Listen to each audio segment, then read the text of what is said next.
start the recording, and we are in the second chapter of Exodus. We left off Exodus. Oh man, second chapter of Revelation. We left off with Pergamum, and we are looking now at Thyatira.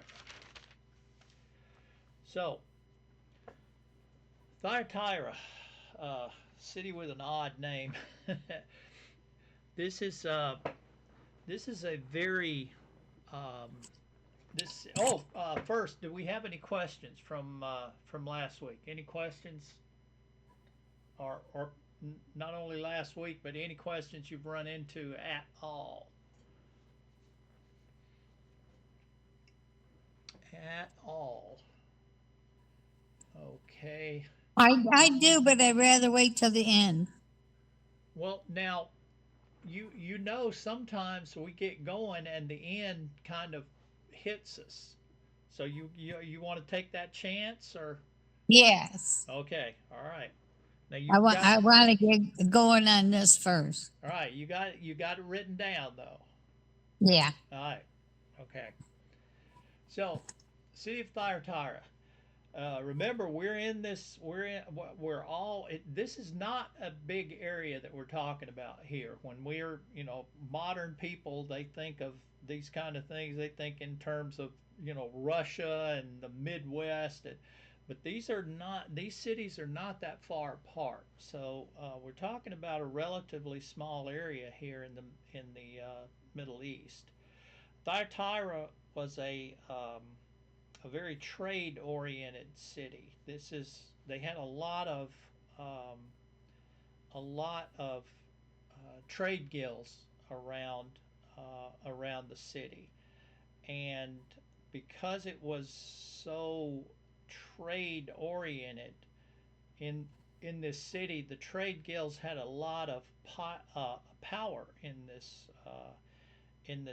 city, and the the trade guilds um, were associated with the various idol worship that was here. The Thyatira is not really known for one like Artemis was for I forgot the name for Smyrna, but um, they had a general smear of all of the pagan um, pagan idols and gods, but they were a very because of the trade guilds, they had elaborate festivals when a festival for a god came around. So it was a very festival oriented city. However, because of the trade guilds and the power that they had, there was a lot of um, pressure and persecution on the Christians who didn't participate in the feasts and festivals around. So it was a lot of, shall we say, social pressure more than physical persecution in Thyatira. So let's turn our attention now towards verse 18 here, and we'll read through. Thyatira has a fairly large compared to the rest of the congregations, a fairly large mention in the second chapter here. But we start with the 18th verse, and we start out just like we have been. To the angel of the congregation in Thyatira write, the words of the Son of God, who has eyes like a flame of fire and whose feet are like burnished bronze. We stop right there and just remind ourselves that this this heavenly being that we started with back in the vision in the first chapter, who has been talking, who described a vision to John and who was the one that was giving the message, we still don't we still haven't been told this heavenly being's name. All we get is descriptions. And the part that we're going to get used to in Revelation is that in addition to the prophecies, these descriptions that we're getting are very gray. We start out here with Thyatira that says the words of the Son of God, and remember in Daniel we had a long discussion of that title, Son of God and Son of Man. In here, we're using the title Son of God, which is um, in the Jewish mind, the Son of God was more a title for the ruler of Israel. The Son of God was that title that generally the David, Solomon, Saul, all of the all of the kings of Israel were referred to as the Son of God because God referred to them as His Son. So we're thinking now as this one, the words of the Son of God, which would be, remember, Jesus is not only the Son of Man, but because He is of the house and lineage of David and He is Messiah, He will take the throne of Israel when He returns.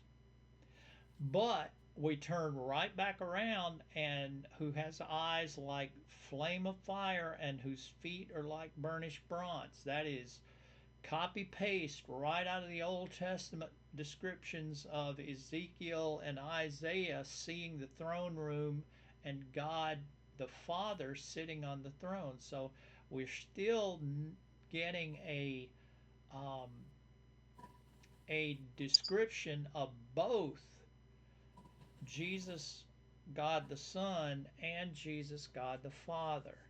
So remember, it's our habit now to call this heavenly being that's speaking and also giving the messages to the congregations.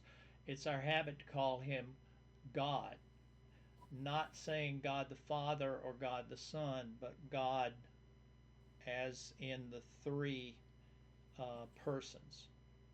So nothing's changed in the introduction to our letter. We go on to verse 19. I know your works, your love and faith and service and patient endurance, that your latter works exceed the first. But I have this against you, that you tolerate that woman Jezebel, who calls herself a prophetess and is teaching and seducing my servants to practice sexual immorality and to eat food sacrificed to idols. I gave her time to repent, but she refuses to repent of her sexual immorality. Behold, I will throw her into a sick bed, and those who commit adultery with her I will throw into great tribulation, unless they repent of her works. And I will strike her children dead. And all the churches, all the congregations, will know that I am He who searches heart and mind, and I will give to each of you according to your works. But to the rest of you in Thyatira, who did not hold this teaching, who have not learned what some call the deep things of Satan, to you I say, I do not lay on you any other burden. Only hold fast that only hold fast what you have until I come. The one who conquers and the one who keeps my works until the end, to him I will give authority over the nations, and he will rule them with a rod of iron, as when earthen pots are broken to pieces. Even I myself have received authority from my Father, and I will give to him the morning star. He who has an ear, let him hear what the Spirit says to the congregation. Now we get a little clue right there at the end. We get a little clue. Even as I myself have received authority from my Father. That's a big clue. I said little clue. That's a big clue. That's a big clue as to who might be speaking. But still, we have that ambiguous reference in each one of the letters. All right, let's go back and take a look at this one. This one is a whopper here. I know your works, your love and faithful servant, your patient endurance, that your latter works exceed the first. So that tells us that the church, the congregation here in Thyatira, started out slow but has been gaining momentum. Your latter works exceed the first. So the church is starting to grow, starting to get muscular. But I have this against you. And this is a big one, that you tolerate that woman Jezebel. And look at the sentence there, that you tolerate the woman Jezebel. It doesn't say that woman Jezebel. That's an odd turn of phrase there. That woman Jezebel. That's kind of one of those things that you hear your mother say. Oh, that woman over there. But this is a condemning title that that God has put on this particular woman in this congregation, to call her Jezebel. Now, chances are her name wasn't Jezebel, but we know the reference back to Kings of Jezebel, who was she was not an Israelite, who married King Ahab and who led the nation astray badly during King Ahab's reign. And it was for the same things that this woman is doing here in Thyatira. The woman Jezebel, who calls herself a prophetess and is teaching and seducing my servants to practice sexual immorality and to eat foods sacrificed to idols. This is not the first time we've heard these two things in Revelation, and it will not be the last one either. These are two sins that are mentioned not only in Revelation as being, this is it, sexual immorality and food sacrifice to idols. This is it.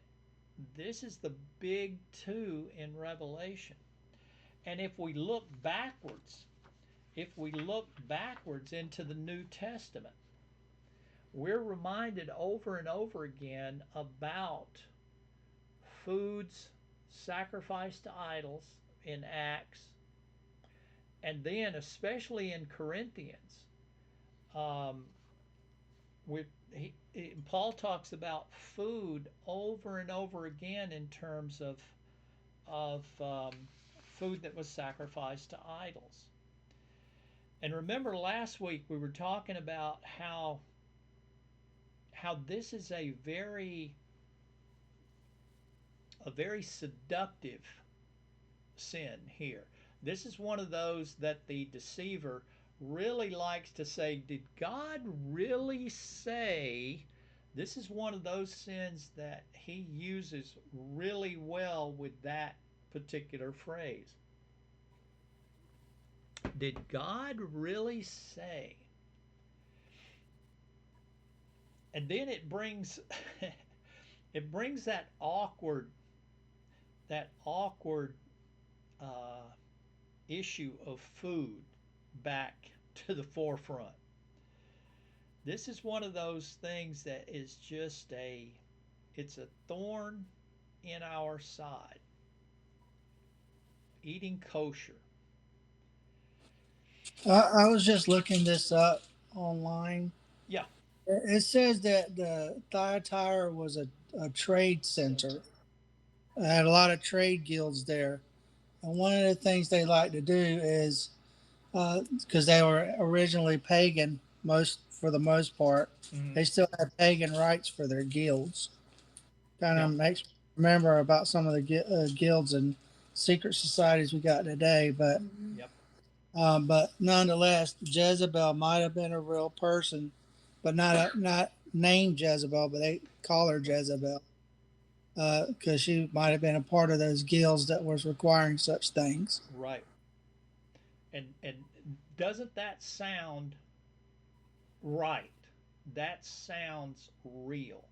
And like Jeff said, this is not a made up person. This is probably a real woman here that had, as Jeff said, it just makes sense. She probably had some um, fairly good position in a guild, one of the big guilds, and was probably using that position or her friends in the guilds to really put some pressure on the church in Thyatira. And it's the food. And I've wrestled with this a lot. Um, when my family and I were worshiping with the Jewish congregation over in Cary, we worshiped with them for a number of years, and we, in respect to them, kept kosher. Um, but there is a big difference between the kosher that we have now, that the Jews observe, most of the Jews observe now, the rabbinical kosher rules versus the biblical kosher rules. And we have looked at that before a couple of times when we looked at God's restriction on food in Leviticus. It's about a page and a half in Leviticus. That's all there is. But if you look at the rabbinical kosher rules, it's volumes. It's volumes of rules on especially how food is prepared. Because there's two things that can make food unclean, unsuitable. And that is, if it is food at all, and we mentioned this a week or two ago, a pig is not food to a Jew. It's not food. It's not that it's not edible, it's not food. They don't consider pork a food. Just like we don't consider rocks food, they don't consider pork food. They don't consider shellfish food. It's just not food. God defined food to them in Leviticus.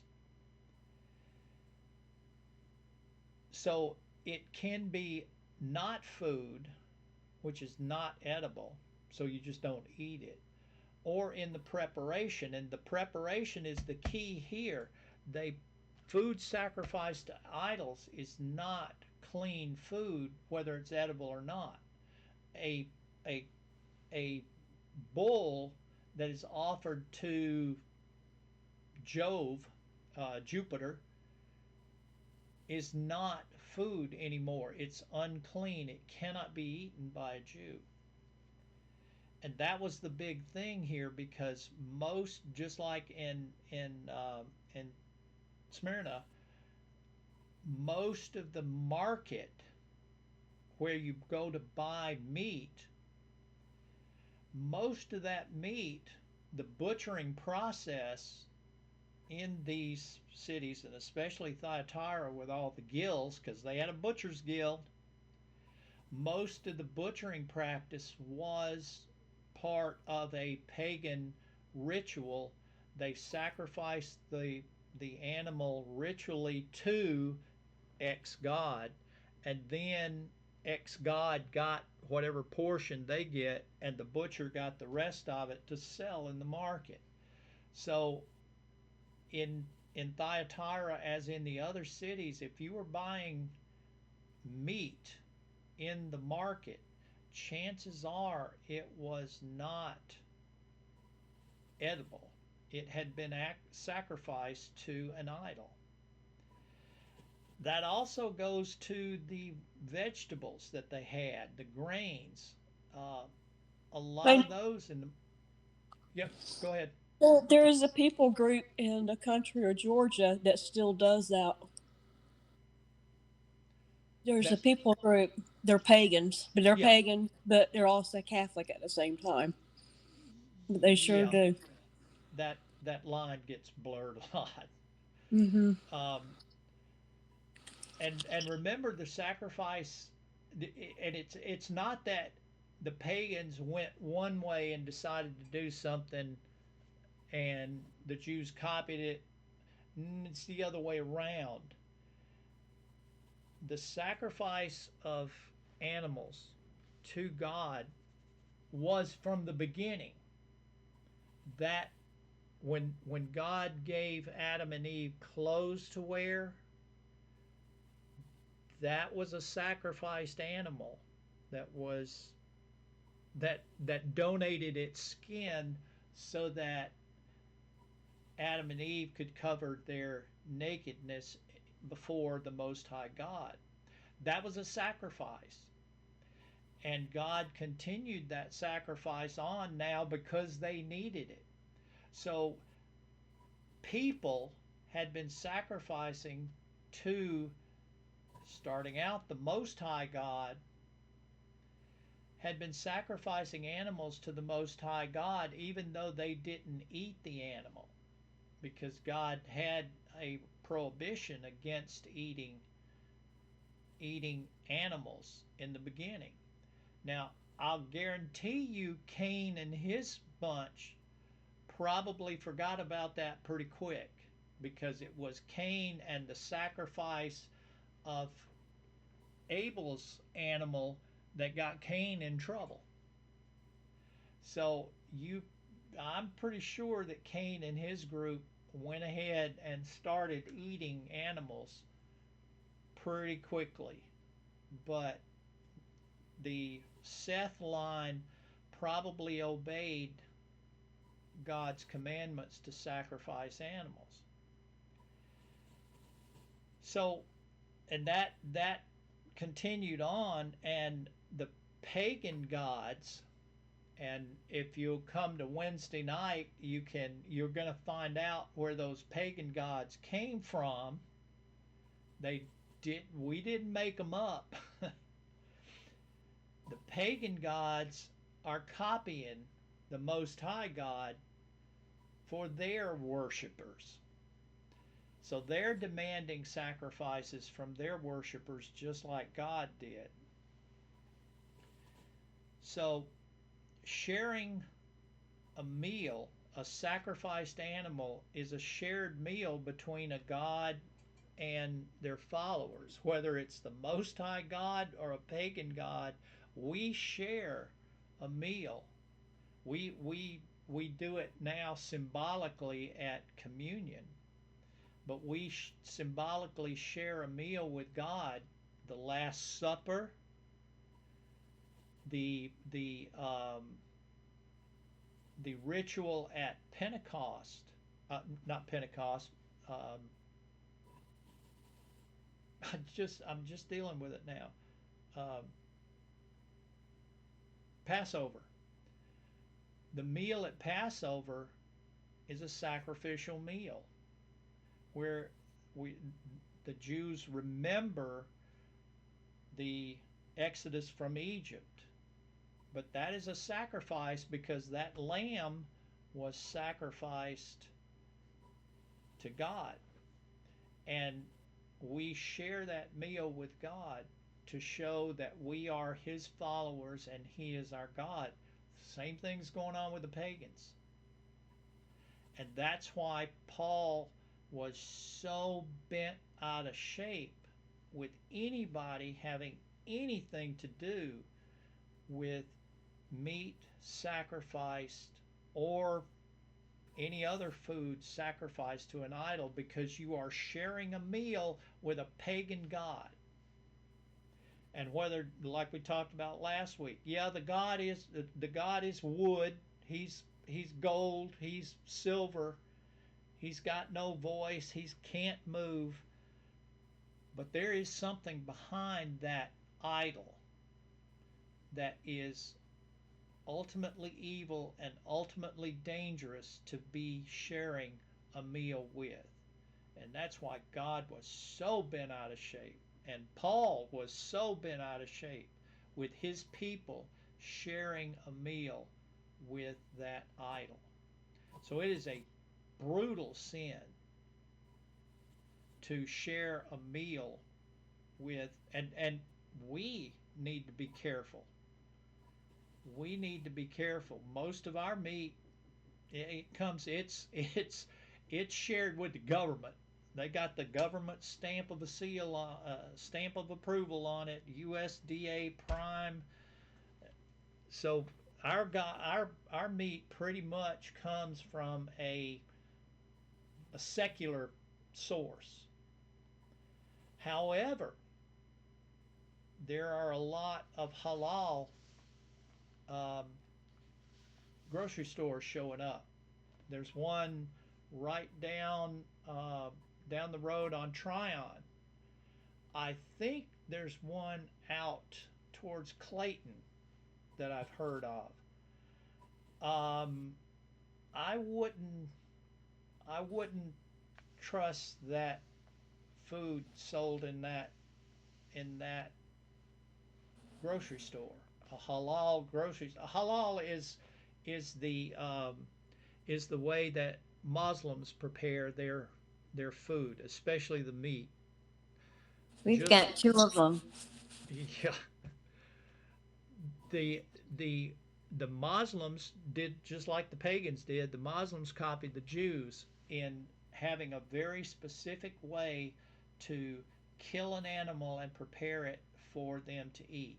They have a very they have a big set of laws also, just like the Jews, on preparing meat that they sacrifice. I'm sorry, did I say that? Sacrifice? Yep. Yes, Yeah. they do. Yes, they do. That is a sacrifice. So a halal a halal butcher shop, be careful. Oh Don't. yeah, I heard something about their priest or somebody prays over it or something like Yes, that. yes. Just I like know. just like the Jews, a rabbi has to officiate Mhm. the slaughtering of animals. A Muslim priest has to officiate those animals. That's why it's a special shop, halal, showing that it's kosher. That people group in the country of Georgia, they get their priest or whatever before they kill the animal. They get the priest to pray over it or Yeah. something like that. It's So weird. just because we live here in Johnston County in the 21st century, we need to pay attention to what we eat,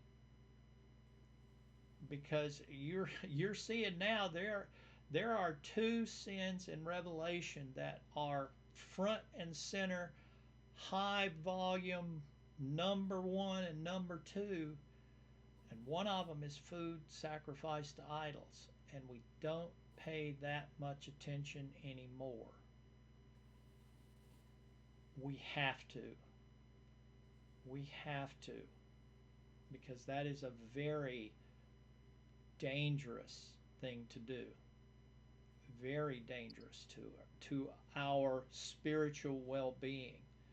So, kosher stuff, Kosher stuff is fine for a Christian to have, because that is done in obedience to Leviticus plus a bunch of rabbis, but it is honoring to God.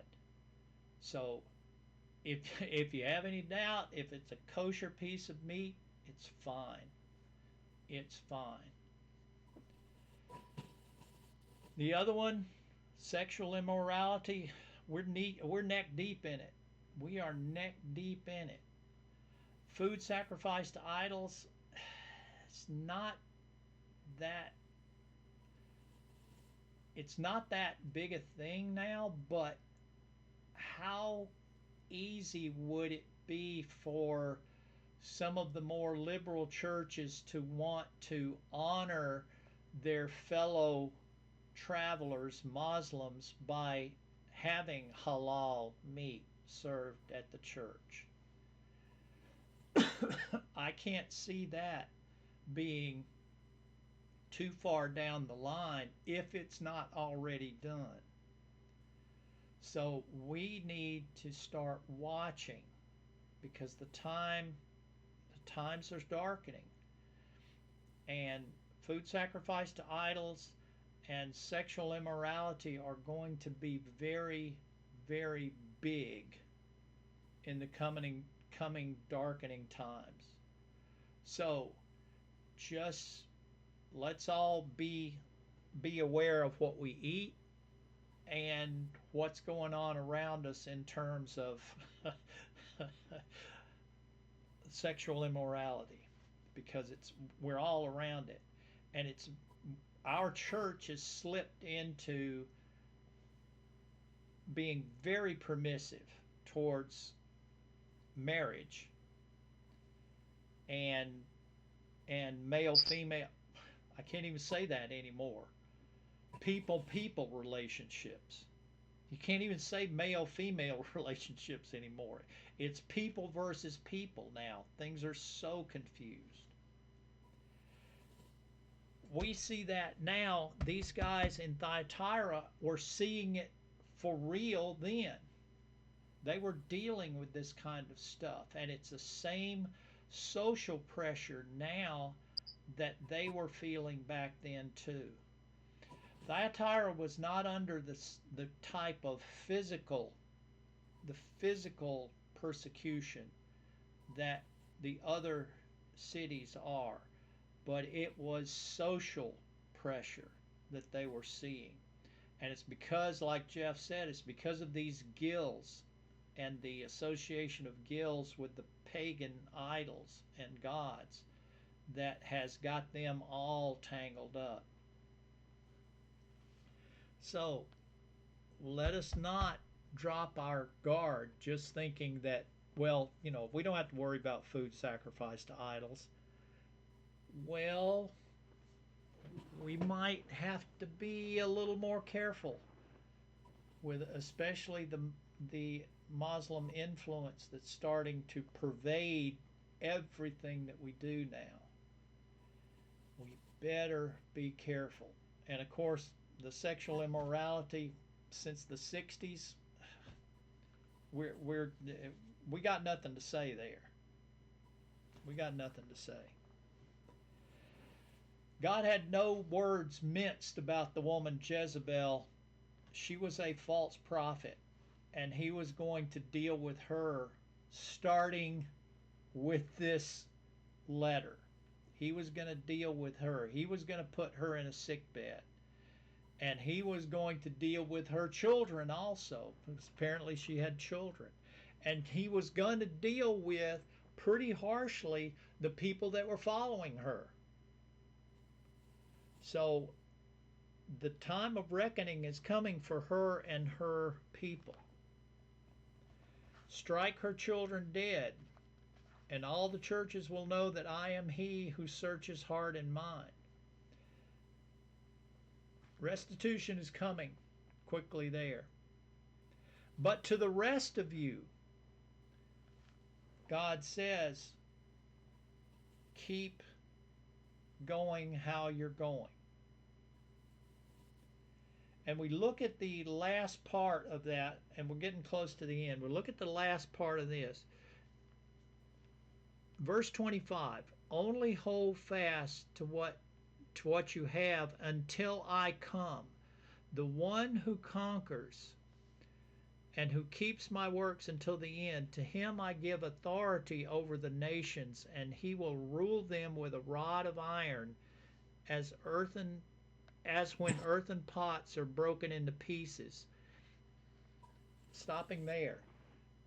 Does that remind you of anything? Any Old Testament?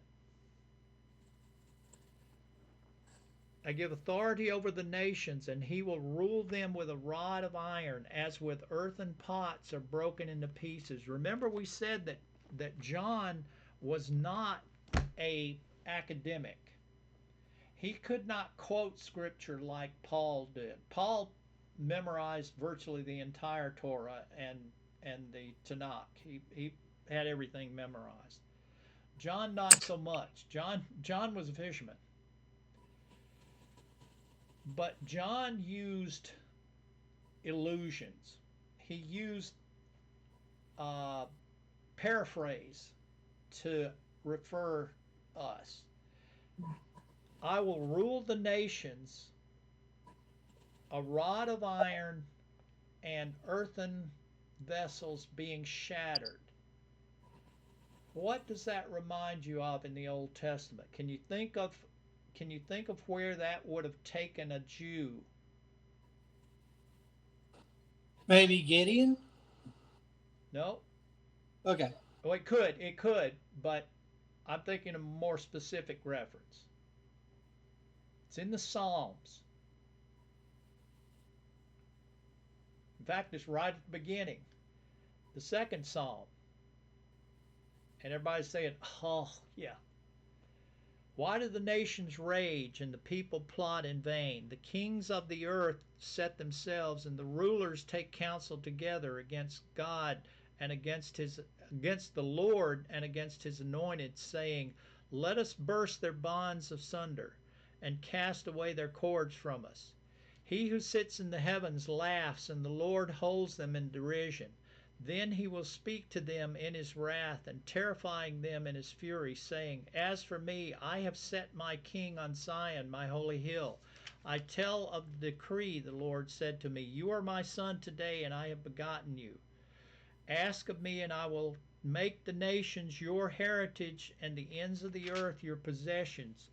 You shall break them with a rod of iron, and dash them to pieces like a potter's vessel.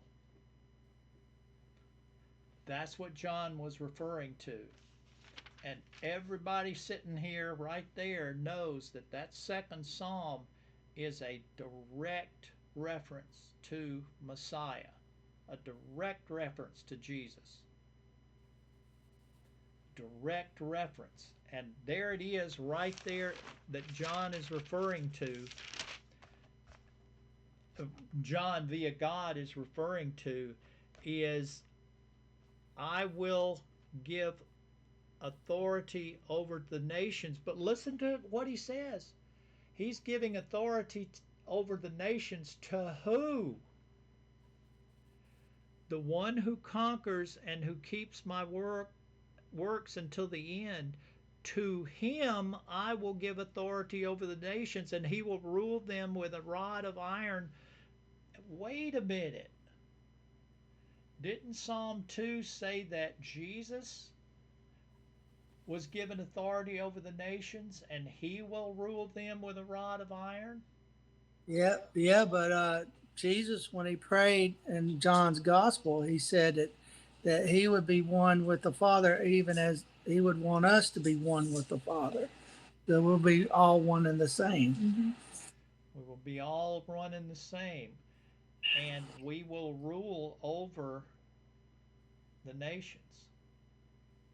Not only the host of heaven, but the nations also. With him we will rule. So once again, we get that gray mashing together of things that we had in nice little piles out here. I had a nice pile. God was over here and Jesus was over here. No, it's not that way. It's not that way. There's a lot of gray. And right there, the second psalm says that Jesus will have authority and will rule. But guess who is going to rule with him? Yeah, that's us. That's us. So read, when you're reading in Revelation, read carefully. John does not quote like Paul does. You have to read very carefully when you read through John, because John will not quote word for word. He will paraphrase, because that's how he was remembering the Old Testament. And it worked, because there is no Jew in this time that will say, I wonder where that came from. As soon as he heard rod of iron and broken vessels, he knew exactly what psalm he was talking about. And he knew exactly what he was talking about. There's another reference to such a thing as that, and that's in Psalm 149, where he talks about the saints when they when they sing aloud upon their beds will also have the two-edged sword in their hand to rule over the nations. Mm-hmm. Yep. The two-edged sword. There it comes again, the two-edged sword. So we'll end Thyatira there. We got a couple of minutes left over. Any questions at all on Thyatira or anything else we talked about tonight?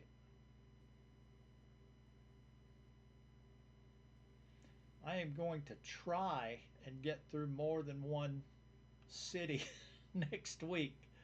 We'll look at Sardis and hopefully Philadelphia, but we'll see. Things just get complicated. So, any questions before we break? Bonnie has a question. Oh, that's right, Bonnie.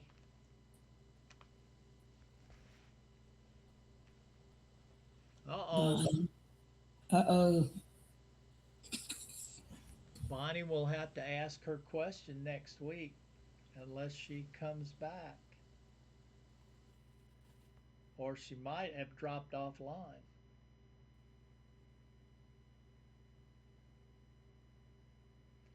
She might have dropped offline. I saw somebody else blip out a minute ago too. That was me, but I Okay. came back. I just hit something wrong. Yeah. That button is awful close to that close button up there. All right. Well, I better write down that we owe Bonnie a question. Thank you, Norm. I fully enjoyed it. Yeah. All Have a right. good week, everybody. Good to Had have fun. everybody. Bye, everybody. You guys Bye stay bye. warm this Good night. weekend. Hi, everybody. Have a great week. Have a great weekend. Yep.